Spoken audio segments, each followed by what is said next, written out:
The Vespa motor scooter is a common sight on the roads and has been since it was invented by the Italian Piaggio group in the aftermath of World War II. While Italy has always been the largest market for this stylish vehicle, it has also been hugely popular in the UK since becoming associated with the mod scene during the 1960s. However, although the Vespa has gone through a number of different design variations in the 70 years since it was first launched, no one had ever considered creating a wooden one until Carlos Alberto came along.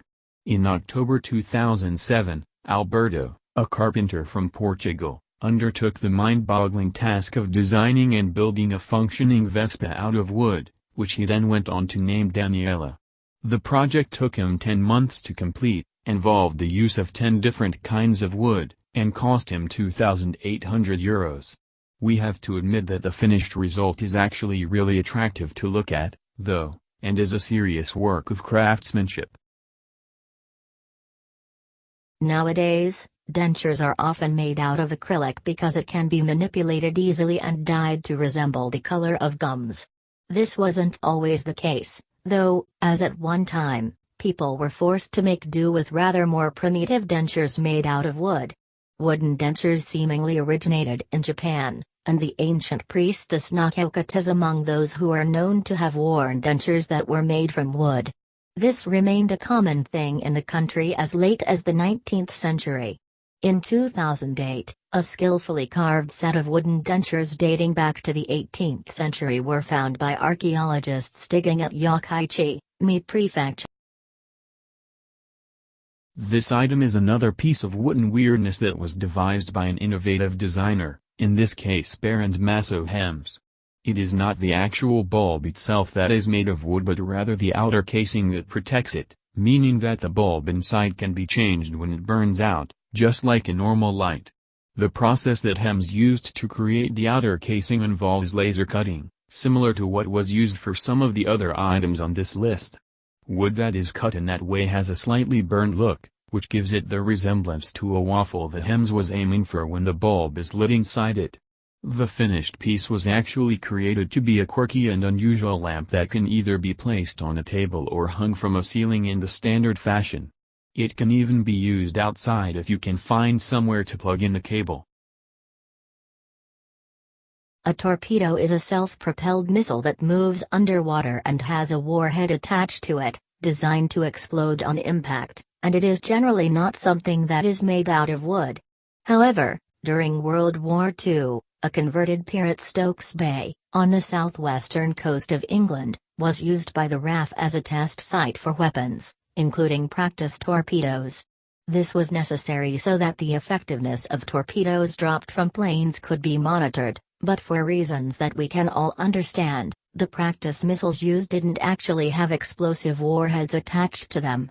Another thing that made these dummy torpedoes different from the ones used in actual combat is that some of them were made out of wood. This was confirmed when one of the many test missiles launched from Stokes Bay Pier by the RAF Torpedo Development Unit was recovered from the sea there. This wooden missile is now on display at the Fleet Air Arm Museum in the UK.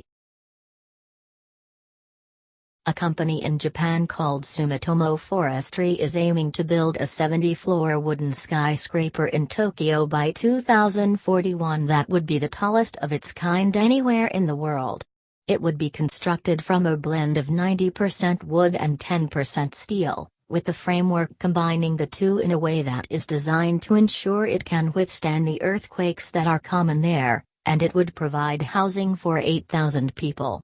We might find the notion of building a skyscraper from wood rather than concrete and steel to be a crazy one, but, in fact, they are already out there in many of our cities. One example is the T3 building, which is located in Minneapolis and is currently the single largest mass timber building anywhere in the U.S. Gangsters in old crime movies used to threaten to put people in wooden overcoats, but they meant coffins, not the real thing. Apparently, one man interpreted the phrase literally, though, and thought that it sounded like a really good idea.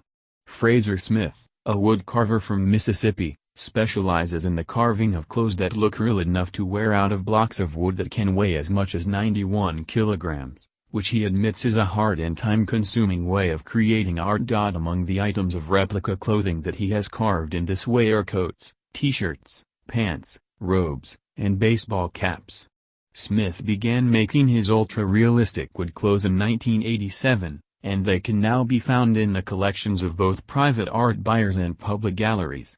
The reason he decided to try carving detailed and exact recreations of everyday items of clothing was to explore the way we attach memories to old clothes that make us reluctant to get rid of them and that make mass-produced things into something unique and special to their owners. A computer made out of wood sounds like something from a comedy film, but such an object does exist in reality. And just to make it even stranger, the computer's keyboard is part of a desk. This wooden computer was made by an artist from Holland named Marlies Romberg, and he has stated that the concept behind it is a blend of the digital and the real worlds. His creation is a desktop computer that has a monitor and a mouse, both made of wood, while the functioning keyboard was made by using a laser cutter to carve out each key from a desk surface. Romberg even went so far as to manufacture a USB stick to go with the computer as part of the same project, although that is made from silicon rather than wood.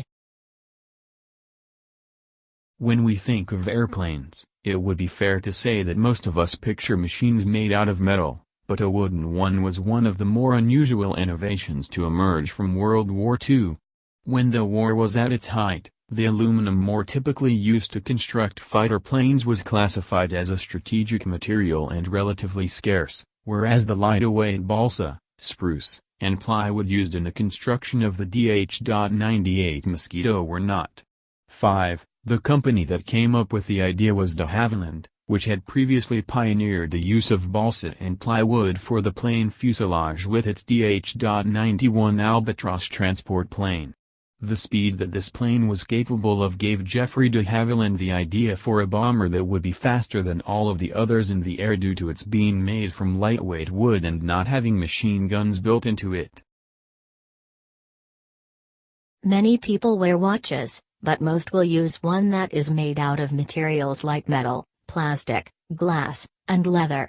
However, it is actually possible to get a watch that is made completely out of wood, and the companies that manufacture them have a purpose beyond just creating an unusual gift item. In some cases, these manufacturers work directly with environmental charities and make a commitment to planting trees for each of the watches they sell. Other businesses focus on using only wood that has been recycled and on ensuring that the patterns and individuality of each piece of wood are retained in the construction of the watches. A book made out of wood gives a whole new meaning to the phrase logbook, and there's man who has created just such an item. Brady Whitney is an industrial engineer, and his creation, which he sought funding support for through Kickstarter, is called Codex Cylinda. The book consists of 5 pages, which may not sound like a lot, but each of these pages had to be intricately put together from over 100 bits of wood, mainly birch and maple that he cut using a laser. The result is a mechanized puzzle on each of the pages that the readers have to actually physically interact with to be able to solve. It is not possible to move on to the next page until the solution to the current one has been found.